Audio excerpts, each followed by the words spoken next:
Hello বন্ধুরা, তোমাদের সবাইকে আমার এসএম ফুটবল জার্নি ইউটিউব চ্যানেলে আসার জন্য ধন্যবাদ জানাই। তো বন্ধুরা দেখতেই পাচ্ছ ইন্ডিভিজুয়াল প্র্যাকটিসে এসেছিলাম, প্র্যাকটিসটা কমপ্লিট করলাম। রেইনি ডে মানে আকাশ মেঘলা মেঘলা আছে, তো কেউ মাঠে আসেনি, আমি এসেছি। নো ডেস আর অফ, একদিনও মিস করা যাবে না। যদি ভাবো যে আমি একটা টপ লেভেলে যাব, ভালো লেভেলে যাব, ভালো প্লেয়ার হব, অবশ্যই কিন্তু তোমাকে ডেলি ট্রেনিং করতে হবে, একটা দিনও মিস করা যাবে না। আবহাওয়া, তোমার ফেস্টিভ্যাল যেটাই থাকুক না কেন, ডেলি তুমি তোমার টাইম বের করে ট্রেনিং করে যাও, তুমি রেজাল্ট পাবেই পাবে। এই কথাটা তোমরা অবশ্যই মাথায় রাখবে। তো বন্ধুরা আজকে তোমাদের কাছে আমি গুরুত্বপূর্ণ একটা ভিডিও শেয়ার করতে চলেছি আমাদের প্রফেশনাল প্লেয়ারদের জন্য।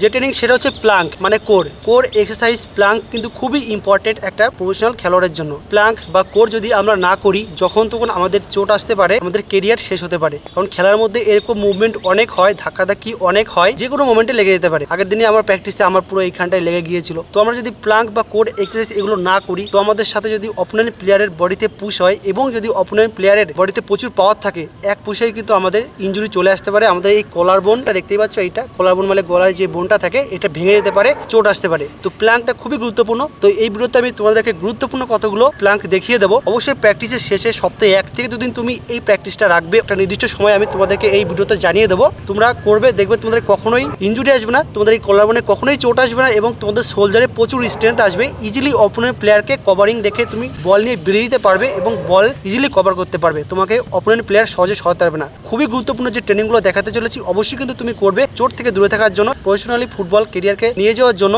সোলজারে প্রচুর স্ট্রেংথ নিয়ে আসার জন্য। তো চলো ভিডিওটা দেখা যাক। নাম্বার 1। তো বন্ধুরা প্লাঙ্ক অথবা কোডের সর্বপ্রথম এক্সারসাইজ হচ্ছে তোমরা ফ্রন্টে দুটো হাত দিয়ে সামনে হাত দুটো মিশিয়ে রাখবে, রেখে এইটা সর্বপ্রথম তোমরা করবে। বডি ফুল স্ট্রেট রাখবে, হেড থেকে তোমার ব্যাকবোন মাজা সমস্ত কিছু স্ট্রেট থাকবে, যেন ডাউন না হয়ে যায়। প্রথম তোমরা এটা 30 সেকেন্ড করবে, 30 সেকেন্ড, অথবা যদি তুমি একটু সিনিয়র হয়ে থাকো কন্টিনিউ ঘড়ি থেকে 1 মিনিট করবে। ঠিক যেভাবে আমি করছি দেখতেই পাচ্ছ এই ভিডিওতে। যখন তুমি করবে তোমার ফুল বডি স্ট্রেইট রাখবে এবং তোমার ফোকাসটা মানে মাথাটা সামনের দিকে তাকিয়ে রাখবে। এইভাবে সবার প্রথম এটা তোমরা 30 সেকেন্ড অথবা 1 মিনিট ঘড়ি থেকে কন্টিনিউ করবে। Number 2 side Planck. দ্বিতীয়, এবার তোমাদেরকে বডির মুভমেন্ট ঘুরিয়ে নিতে হবে, একটা সাইড হয়ে যেতে হবে এবং একটা হাত নিচে গ্রাউন্ডে রাখতে হবে, বডি এয়ারে তুলে দিতে হবে এবং একটা হাত উপরের দিকে রাখতে হবে। এইভাবে তোমাদেরকে সেম 30 সেকেন্ড করে অথবা 1 মিনিট করে করতে হবে। সাইড প্লাঙ্কটা করলে কলার বোনে প্রচুর স্ট্রেংথ, প্রচুর পাওয়ার আসবে, তার সঙ্গে সোলজারে প্রচুর পাওয়ার আসবে। যখন আমরা খেলার মধ্যে অপোনেন্ট প্লেয়ারের সঙ্গে ধাক্কাধাক্কি করবো, তখন আমাদের কখনোই সহজে চোট আসবে না। তো অবশ্যই সেম তোমরা দ্বিতীয় এই সাইড প্লাঙ্ক কোর এক্সারসাইজটা সেম ঘড়ি থেকে 1 মিনিট অথবা 30 সেকেন্ড করে করবে।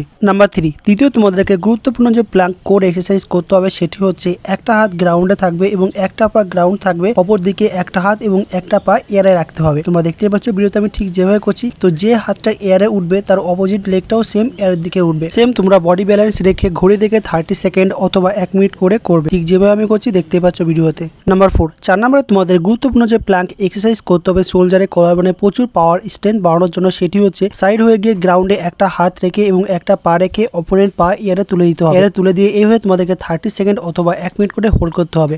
নাম্বার 5, 5 নম্বরে তোমাদের গুরুত্বপূর্ণ যে কোর এক্সারসাইজ করতে হবে সেটি হচ্ছে সাইডিং হয়ে গিয়ে শুধু মাজাটাকে আপ ডাউন করতে হবে। সাইডিং হয়ে গিয়ে তোমরা দেখতেই পাচ্ছ ভিডিওতে আমি ঠিক যেভাবে করছি, একটা সাইডিং হয়ে যাবে, মাজাটা তোমরা আপ ডাউন করবে। এভাবে 30 টাইমস করে বোথ সাইডে করে নেবে, তাহলে অ্যাবডোমেনে প্রচুর স্ট্রেংথ পাওয়ার আসবে, তার সঙ্গে কলার বোনেও স্ট্রেংথ বাড়বে।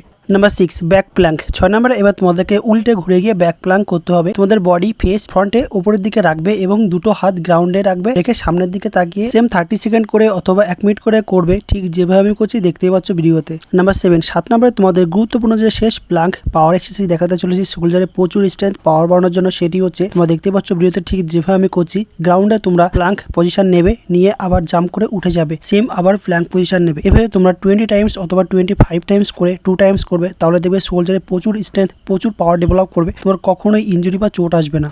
তো বন্ধুরা প্লাঙ্কের যে এক্সারসাইজগুলো তোমাদেরকে দেখালাম স্টেপ বাই স্টেপ তোমরা কমপ্লিট করবে, দেখবে সোলজারে কলার বোনে এতটা পরিমাণে পাওয়ার ইমপ্রুভ করবে, তোমার কখনোই ইনজুরি বা চোট আসবে না, তোমার ফুটবল ক্যারিয়ার লং হবে এবং বডিতে প্রচুর স্ট্রেংথ, প্রচুর পাওয়ার চলে আসবে। তো এটাই ছিল আজকে গুরুত্বপূর্ণ ভিডিও যে আমরা প্লাঙ্ক অথবা কোর কীভাবে করবো। তো বন্ধুরা ভিডিও ভালো লেগে থাকে তোমরা অবশ্যই ভিডিওটিকে লাইক এবং শেয়ার করে রাখবে, আর যদি চ্যানেলে নতুন এসে থাকো অবশ্যই চ্যানেলটিকে সাবস্ক্রাইব করে পাশে থাকবে। Thank you friend.